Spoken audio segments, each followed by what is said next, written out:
नमस्कार प्रिय दर्शकों, हाजिर हूँ मैं ज्योतिष और आपकी इस श्रृंखला में। हम लोग कहते हैं कि ज्योतिष ऐसा है, ग्रह ऐसे हैं, नक्षत्र ऐसे हैं, राशियों ने ऐसा स्वभाव है, ऐसा है। लेकिन ये सब इनको कंट्रोल कौन करता है? ये सब किसके अधीन है? ये कभी हमने सोचा? इस चीज़ का अगर हम अध्ययन करें तो हम पहुँचते हैं इन सारी चीज़ों को के अधिपति जो अधिष्ठात्री देव हैं, भगवान शिव हैं। भगवान शिव ही इन सब को अपने अपने स्थानों पर मन की स्थित किए हुए हैं। अपनी परिक्रमा पर जो भी ग्रह, नक्षत्र और राशियाँ घूम रही हैं, वो भगवान शिव से नियंत्रित हैं।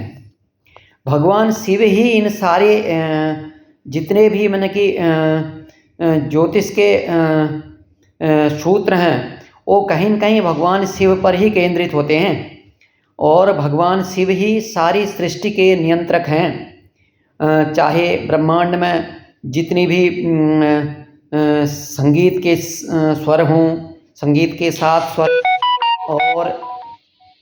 और व्याकरण के 14 सूत्र हों, वो भी मन की भगवान शिव के डमरू से निकले।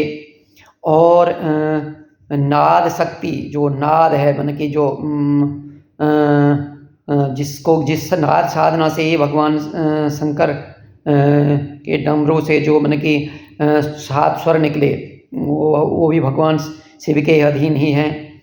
और तंत्र लोक की रहस्यमयी दुनिया जितनी भी है, वह भी भगवान शिव के ही अधीन है।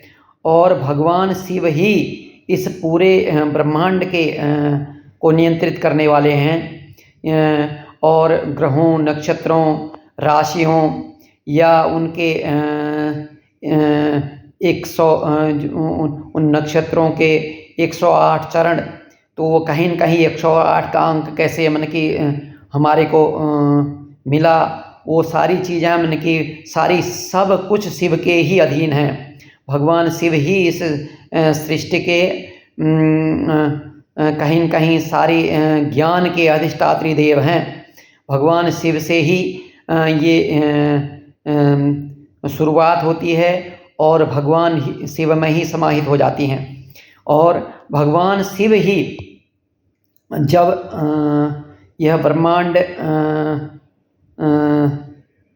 नहीं था तब भी शिव थे, और जब यहाँ कुछ नहीं होगा तब भी शिव ही यहाँ रहेंगे। और शिव हमेशा के लिए हैं, शाश्वत हैं।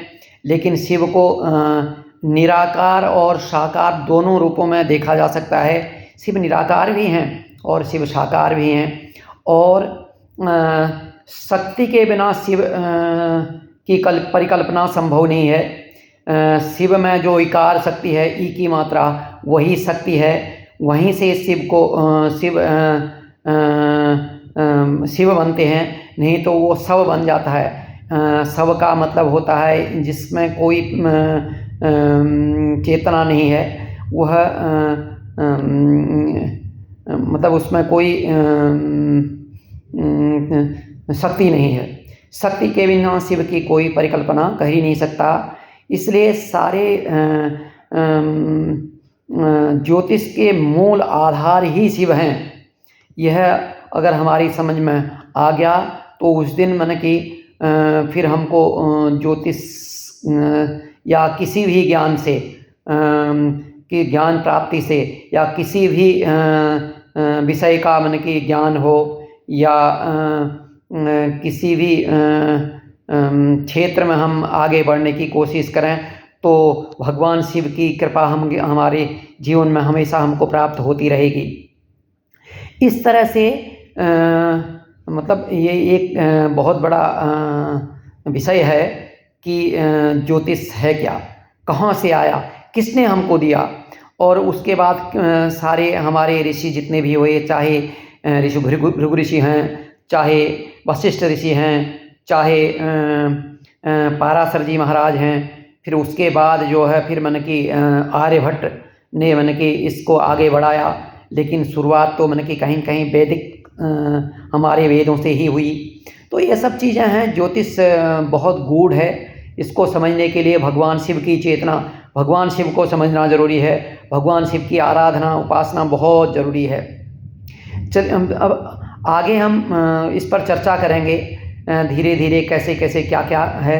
आध्यात्म के बिना ज्योतिष की परिकल्पना संभव नहीं है। आध्यात्म के गूढ़ रहस्यों के बिना वैदिक ज्योतिष की कल्पना नहीं की जा सकती। शिव के बिना यह संभव ही नहीं है। तो आगे चर्चा करेंगे इस चीज़ की। धन्यवाद।